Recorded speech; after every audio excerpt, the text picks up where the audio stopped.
I get yelled at for not using handicapped parking? This happened yesterday. I am still flummoxed. I'm on mobile. Blah blah. So to set up my vehicle, my husband is disabled and we have a scooter that is on a lift attached to the back. Drive through any VA and you'll see these lifts. So I, while running errands, stopped at the grocery store. I waited for a car to back out. Third in from the door, next to the handicap parking. Score. I put my turn signal on and wait. Wave to the dude and pull in. I sit there dancing in the seat because "You spin me right round, baby, right round" is on the radio. Suddenly, a loud knocking on my window. And after I scream a little, I lower the window 2 inches. And there she is, the dread Karen. Stuck in the 90s with the long, stringy hair that is black at the root 3 inches down and blonde the other 10 inches. I say to her, "Can I help you?" And she says, "Why did you park here? You're obviously handicapped, park in the next spot." "I need this. I have kids." No, my husband is in the disabled one and he... She cuts me off. "Just move your car. It's gonna snow and I don't want my daughters in the snow." "It's illegal for me to park there because my husband's not with me, mate." "I don't care. You have that thingy." Points towards the back of my van. "Just park there." "Okay." Glance in my rearview mirror. "You shouldn't leave your kid in a car alone with the driver door open. That's how kidnappings happen. Goodbye." And I roll up my window. The entitled mother makes a screeching noise and hits my window again. Basically, I waited until she got back in her car and drove off, heading into the store and tried to shop. She would appear like a pop-up book from hell, keep making snide comments, then disappear again. Also, I know I've read that story. I'm just reading a lot of stories since I have a lot to catch up on. Our next story was posted by user Demolition Lady, titled, "Pause the movie. My child has to go to the bathroom." So a little backstory. I work as a technician at a cinema. It's really fun, and I enjoy every day. But I do meet my fair share of entitled parents. I've been kicked, yelled at, and thrown popcorn at on several occasions. As you all know, Frozen 2 is currently on the program. It attracts lots of people, and so it's set up in our biggest auditorium. This specific show was packed. That means a little over 400 people. The cast is me, myself, and I, entitled Mother. In the first 15 minutes, I have to check that everything is going fine in the auditorium. Temperature, sound, and so forth. I stand on the side and see a mother coming over to me with her kid and doing so rather loudly. She spoke really loudly during our entire conversation. "Excuse me, hello? Oh, hey ma'am, is everything alright? My daughter needs to use the bathroom." "Okay, it's out the door to the right and then..." "No, you have to pause the movie." "What? I can't pause unless it's something very serious." "My daughter needs to go to the bathroom." "Sorry, but I can't pause for that." "But there was a line before the movie. We don't want to miss any part of the movie." "We paid a lot of money to see this movie, and you're required to do this." "I'm sorry, but there's a packed auditorium, and I can't just pause it for one person." "But I have 2 kids." "Look, if you need to use the bathroom, you can do that during the movie. But I can't pause it while you do. If you'll excuse me, I have to go on to the next auditorium now." So I turn and start to exit the auditorium and suddenly feel something thrown at my head. Yeah, our biggest, I don't know the word in English and Google Translate says goblet, popcorn goblet. Bad choice, lady. I got out of the auditorium and the manager called security and she was taken out of the cinema. She surprisingly didn't make much noise, but one of her kids spit on our security guy. We didn't press any charges because it was sort of minor, and no one got hurt on our part. Did have a bump on my head the next day though. If anyone knows the correct word for popcorn goblet, please tell me. I'm so curious now. Edit. Okay, wow, this blew up. Thank you so much for the gold and silver. Apparently there was a word for popcorn goblet, but Google has a better word for bucket.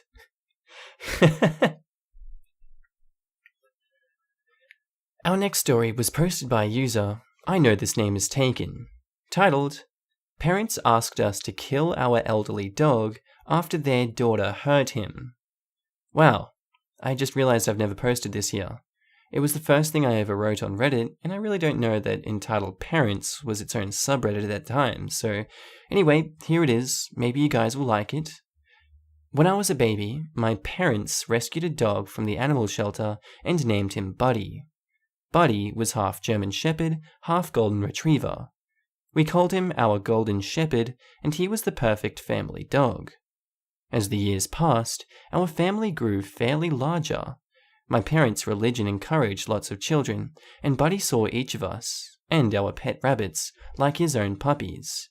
He would let us snuggle with him and use him as a pillow, and I think he thought that he was a human since he would only walk on the sidewalk, only lay on blankets from our beds, and chasing a ball on a stick was absolutely beneath him. What a quirky boy. This story takes place when I was 12 years old, so by our best guess, Buddy was at least 13. He was old, and all the kids in our family knew to give him space and treat him nicely, just like you would an old man. We had some neighbors who didn't like us very much. They only had one 3-year-old daughter and one indoor cat, so our lots of kids, mostly boys, and an indoor-outdoor dog were a bit too loud and dirty for them. They avoided us as much as possible, but occasionally their daughter would be outside playing at the same time we were, and we would invite her to play with us. On one day like this, my sister had Buddy on a leash in the front yard, drawing with sidewalk chalk with her friend. Buddy was just laying in the sunshine next to them. The little girl came out and asked if she could draw with chalk too, and of course, my sister let her and didn't think anything bad could happen.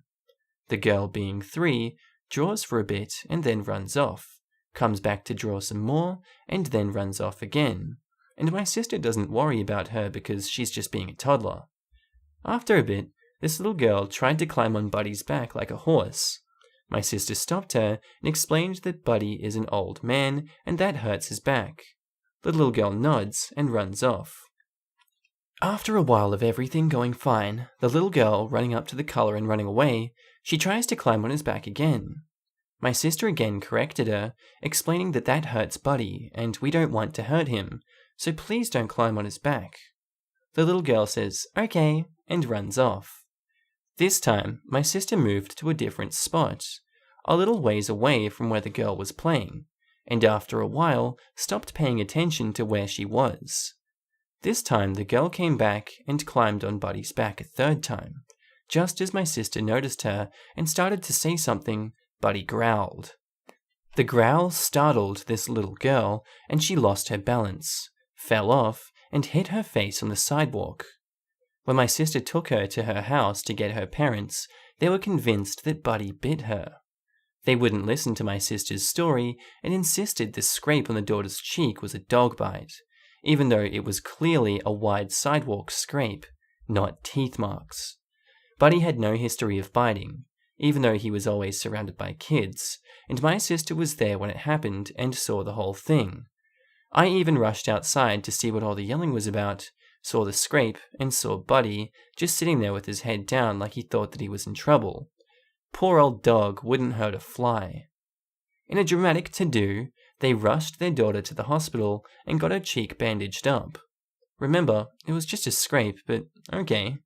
And sought out a military police officer with experience working with attack dogs who told them once a German Shepherd tastes blood, they will never stop trying to kill that person.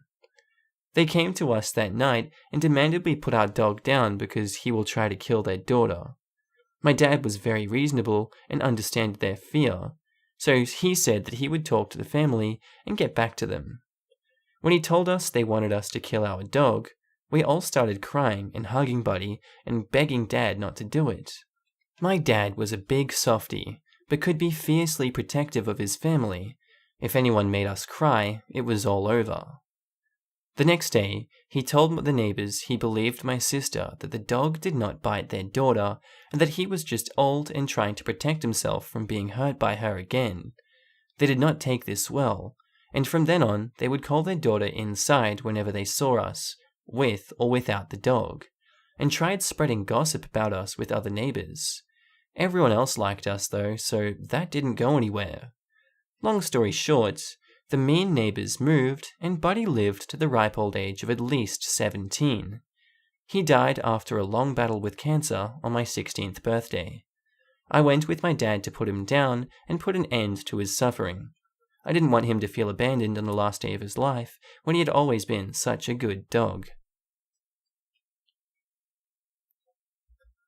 Our next story was posted by user AlexPearson17, titled, Entitled Mum Demands I Buy Her and Her Kids Food. Just putting this out there that if I knew beforehand that this entire thing would happen, I would still let it happen. There's a local burger place in my area that I visit regularly.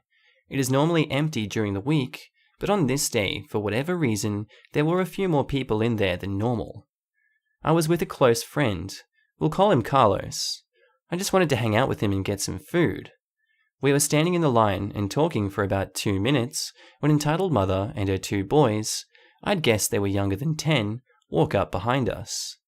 One kid starts fussing and whining that he's hungry, and this seemingly triggers the other kids to do the same. Carlos and I just shrug it off, eventually get up to the front of the line, and we order our food.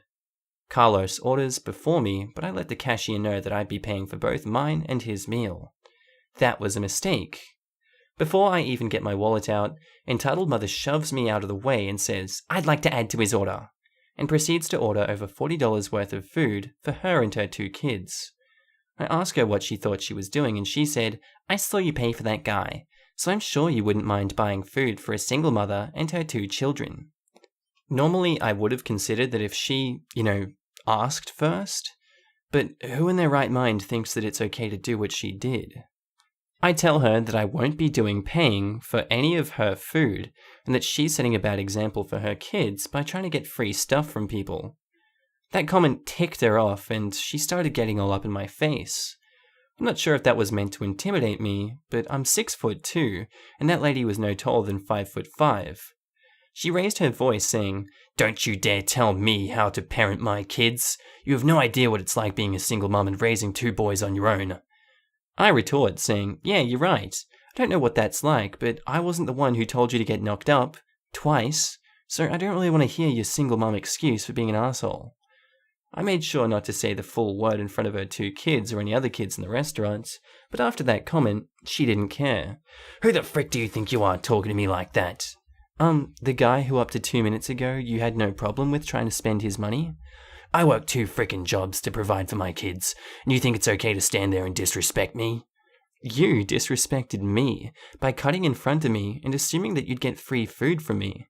I don't know what world you're living in, but you need to come back to earth, honey. Me and my children are hungry, and you can't even be nice and help us out? You literally ordered $40 worth of food for yourself and the 2 kids at possibly the cheapest place in town. That isn't just helping out, and you and your kids being hungry still doesn't make you entitled to free food. You pay just like everyone else in here. Entitled mother stops shouting. I don't have any money. How would you feel if you were in my situation? Listen, lady, you're not getting free food off of me. If you'd have just asked, I would have been more inclined to be nice and help you, but you clearly think that being a single mom with 2 kids is supposed to make everyone around you do whatever you say, and the world doesn't work that way. So pay for your own food and stop wasting my time. Entitled mother just looked at me angrily and didn't answer. At this point, everyone in the restaurant is looking and listening to the conversation. My buddy Carlos is about ready to deck this lady, and the people behind us in line are clearly unhappy. I tell the cashier to remove whatever she ordered and I pay for my food. I thought that would be the end of it, but boy was I wrong. Entitled mother orders her food again after and angrily forks over the money she clearly had and pays for her food. Carlos looks at me and asks, What the frick just happened? To which I respond, Your guess is as good as mine, bro. We get our food, and are about to leave when entitled mother shouts out, Those 2 guys harassed me. We turn to see the manager of the restaurant. She goes on to say that I inappropriately touched her in the restaurant in front of her 2 babies, and she wanted the cops called immediately. This lady clearly forgot that the entire store witnessed the entire thing, and no one was having it any longer. I didn't need to say much to defend myself to him before the entirety of the store started shouting and screaming at her for holding up the line and falsely accusing me of molesting her. I'm pretty sure the lady felt like she would have been punched in the face at any second, because without collecting her food, she took her 2 kids and ran out of the store. Carlos and I look at each other and start dying of laughter, and a few other people did as well. We apologized to the manager and everyone else for the inconvenience and left the store. We haven't stopped laughing about it since then. Our next story was posted by user Rexy_sang, titled, Entitled Mum Assumes That I am the maid's daughter and tries to cut in line. I'm Mexican, and some, definitely not all, white Mexicans are pretty rude and racist to brown folks. My family is pretty mixed, but I'm darker than most of cousins. This info will come in handy later. I was around 9, and I was in line for face painting. It was the birthday part of one of my whitest cousins. Suddenly, a woman, one of my aunt's friends, shoved her 3-year-old in front of me and started talking to the makeup artist about how her spawn wanted a Spider-Man mask or whatever. The makeup artist looked at me like saying, "Speak up." So I say, "Ma'am, I got here first." "Well, I know, but he's younger." "But I still got here first." "Can you just let him go before you? But it won't take long. It'll be something little." "No, I was first." Entitled Mum rolled her eyes and started trying to shove her kid in front of me, but I held onto the chair to block the kid's path. Finally, my aunt showed up to see what was going on. Entitled Mother says, "Someone's maid's daughter is hogging the face painting. You know, they barely teach manners in the villages." My aunt and I were making eye contact, throughout her whole comment. She looked horrified and stared at Entitled Mother furiously. My aunt says, "That's my niece, Entitled Mother." Finally, the makeup artist starting working on me, but I could still hear them talking. Entitled Mother says, "I'm so sorry, it's just, she is prietita." It kind of translates to little brown girl. "So I thought she was the daughter of someone's maid." My aunt says, "You know, baby looks like he's tired. Maybe he should go home and rest. I might call you later." So Entitled Mother and her kid left the party, and my aunt couldn't stop hugging me and calling me beautiful. She felt pretty guilty, but my parents assured her that it wasn't her fault. Still, we never went to another one of her family's parties again. My aunt's mother, who was always pretty racist, she was just barely lighter than me, but her husband was from the Netherlands and she felt that she had her white in outsourcing, sided with Entitled Mother, saying that I did look like a maid, and my parents decided I had enough of that side of the family. Edit, for clarification, she is my dad's cousin. Edit 2, just wanted to say we didn't cut off my aunt. My parents just decided to not be around her until I was old enough to understand those comments were wrong. I was just starting puberty. Yeah, too early. And they didn't want me to hate myself based on other people's comments. And our next story was posted by user Brightside256, titled, My entitled mother-in-law-to-be threw my family heirloom engagement ring down a storm drain. Some people were telling me to post this story on here as well, so here you go. I've seen a lot of crazy people in my life, but my potential FMIL is the absolute worst person that I've ever met. I'm 30 and have been with my boyfriend who's 31 for 8 months now. For the first few months, everything was amazing. He is the sweetest and most caring man that I've ever been with. He likes to surprise me with fun dates and flowers for no apparent reason. The biggest surprise of all, though, is when I met his mother. I met his parents for the first time a few months ago. The first thing FMIL said to me is when I walked in the door was, "Are you Jewish?" I am not, and I am not particularly religious, but I was raised Catholic. Once I told her this, it was the beginning of the madness. She immediately stopped talking to me and acted as if I didn't exist. I was extremely nervous about meeting my boyfriend's parents, so this broke my heart. I was determined to make a good impression, so I kept trying to connect with her. This was a huge mistake, and I should have just let it go. Once we were all seated for dinner, she finally decided to try and make conversation. I have naturally red hair, and she asked me if my parents have the same color. I told her that I have the same hair as my mother. She then had the audacity to ask, "Does the carpet match the drapes?" I had no idea how to respond and just sat there stunned. Seeing my reaction, she said, "Don't worry, I'll just ask my son about it later." I looked over at my boyfriend, who seemed equally as shocked, but he didn't say anything. She then started to go on about my hair being quote-unquote too curly. She told me that I really need to learn how to run a brush through my hair and think about my appearance more when I'm out with her son. Then, when I didn't eat much at dinner, she gave me her version of a compliment. I was told it was good that I'm watching what I eat, because it would be a shame if I got any bigger. This was just the first meeting with this woman. As soon as I got into my car, I burst into tears until I got home. My boyfriend was texting me and apologizing for his mother's behavior, but the damage was done, and I told him I needed time to think. He went into apology overload after this and started sending flowers to my office every day and leaving me messages begging me to talk to him. I finally agreed and we went out to dinner. He told me he spoke with his mother about her inappropriate comments and he swore that it would never happen again. With this reassurance, I decided to give it another chance. Fast forward 2 weeks to when he invited me to come to a family birthday party. This time, I would also be meeting his sisters and grandparents. His grandparents and sisters are awesome people. They asked me normal questions about my job, family, and friends. His mother seemed to be avoiding me throughout the evening, and honestly, I was okay with that. I went to grab something from my purse and noticed that it was not where I left it. I looked everywhere, but I could not find it. I went and asked my boyfriend, and he began to help me look. He then got a strange look on his face, and he quickly went upstairs. I could hear a lot of yelling begin upstairs.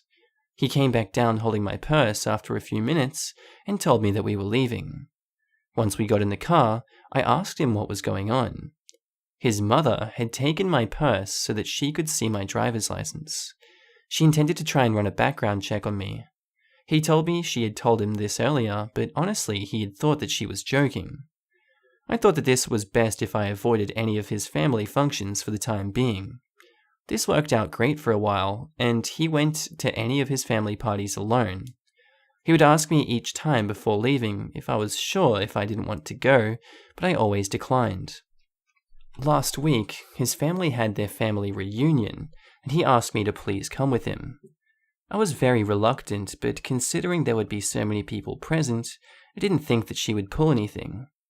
When we got there, everything was going great.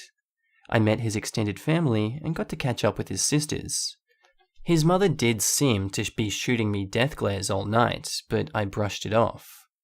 Soon she came over and joined a table that I was seated at with his sisters and some cousins. The conversation was pleasant as we were talking about his sister's children. His sister has a daughter who is 12 and is the same age as my niece. I then showed his sister a picture of my niece on my phone. His mother took a look at the screen and began to laugh. She told me she hopes that if me and her son ever have kids, that they don't look like my niece. My niece is beautiful, by the way, and she's only 12 years old. What kind of monster attacks a 12-year-old child's appearance? This was the breaking point, and I went off like a volcano. I started to scream at her and told her that she is the most evil person I have ever had the disadvantage to meet. I told her, I ever did have children with her son, she can be certain she'll never meet them because hell is too far to travel to. I'm not 100% certain exactly everything that I said, but from what his younger sister later said, it was epic. She began to play the victim and wailed that I had just misunderstood her joke. My boyfriend came rushing over at this point, and she threw herself into his arms, telling him that I'm a horrible woman, and that he needed to throw me out right now. He told her that wasn't going to happen and to stop making a fool of herself.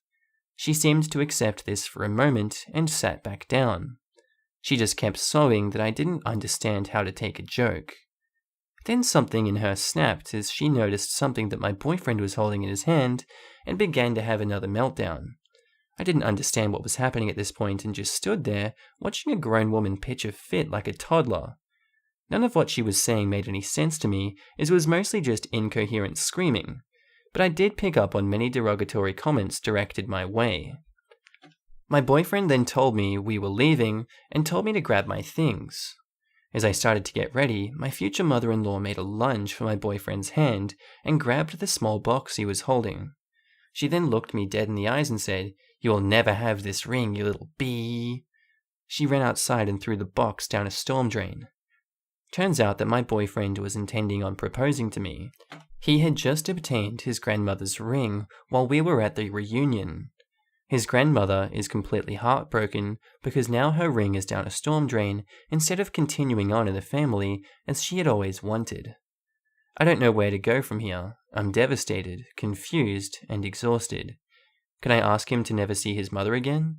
Is that my place to say something like that? I'm sorry that my story is so long, but I really needed to get this rant off my chest. Update. My future mother-in-law threw my family heirloom engagement ring down a storm drain. So I've been getting a lot of messages asking for an update on the ring situation. Unfortunately, it could not be found. The city came out to try and insist, but they could not uncover anything. My fiancé and his family were devastated by this, and many of them have ceased communication with future mother-in-law because of this. The ring had high significance in the family, more than I understood at the time writing my first post. This was literally the straw that broke the camel's back for many of his family members. His sisters have chosen to keep contact with future mother-in-law, and one of them told me that she is playing the victim card, that she is saying she had a mental breakdown and we all need to be more compassionate and understanding of her. I call this total crap, and I know that she knew exactly what she was doing when she threw the ring down the storm drain. I have a theory that the ring never went down the drain to begin with. I think that maybe she hid the ring somewhere on herself and threw the box down the drain. I have no way to prove this, but I have expressed the concern to my fiancé and his family. It's a rather large house though, and could be hidden anywhere. I don't think the ring will be found anytime soon if this was what happened. On a happier note, I am now engaged to my fiancé, and my engagement ring does not have the same sentimental value as the other ring, but I love my new ring just the same. I am very happy to be engaged, and I cannot wait to spend my life with my fiancé.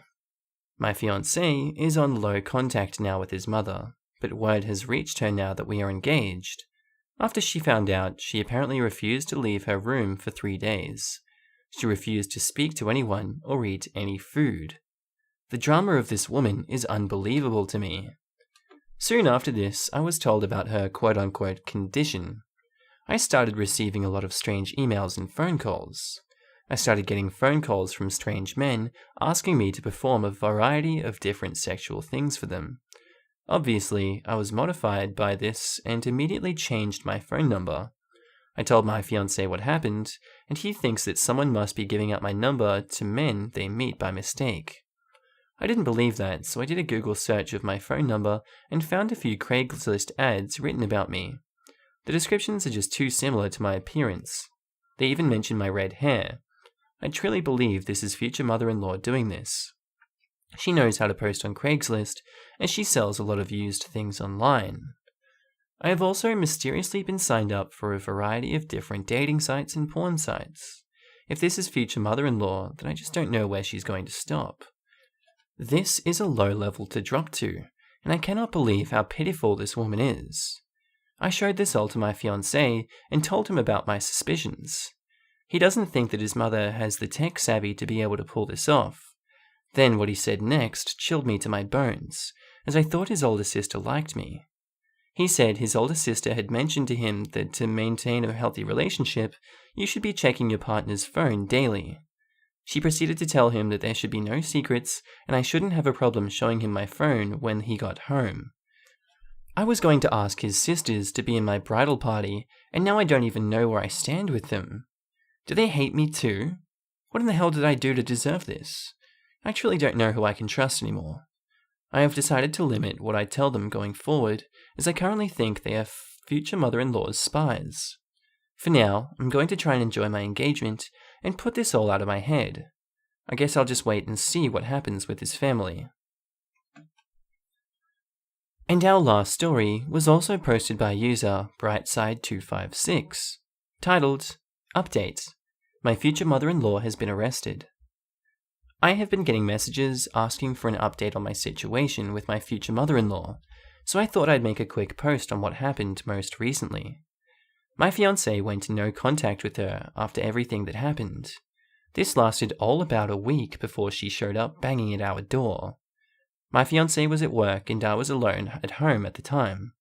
She was wailing that she was sorry and just wanted to see me to apologize. Since I have neighbors who are beginning to watch this spectacle, I let her inside to talk. At first, she was very apologetic, and she said that she just wants to have a fresh start. She was actually pretty convincing, and I was actually considering just letting it all go. That's when she saw my Christmas tree, and all hell broke loose yet again. She began to scream that I was trying to convert her son to Christianity, and that I was just a little tramp who was trying to ruin her family. I kindly asked her to please leave, and that she was not welcome here, but she was not budging. She told me that no son of hers would ever celebrate Christmas and proceeded to run towards the tree. She began tearing off every ornament and throwing them, leaving them smashed on the floor. I have many childhood and family ornaments on my tree that are very precious to me. Several were smashed in her rampage. I had to grab her and physically drag her away. This ended up with her punching me several times and biting me on my hand. I finally was able to throw her out of the front door and grabbed my phone to call the police. She proceeded to scream like a banshee out the front and call me every name in the book. The police arrived soon, and just like that, she was completely stopped her fit and began to try and play the victim. She told the police that I was the intruder in her son's apartment and that I had attacked her.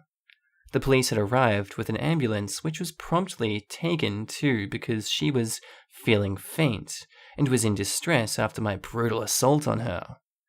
The police then came to interview me, and I told them what had actually happened. I showed them the bite mark on my hand and the bruises that were beginning to form. My fiancé arrived at the scene and immediately came to my side.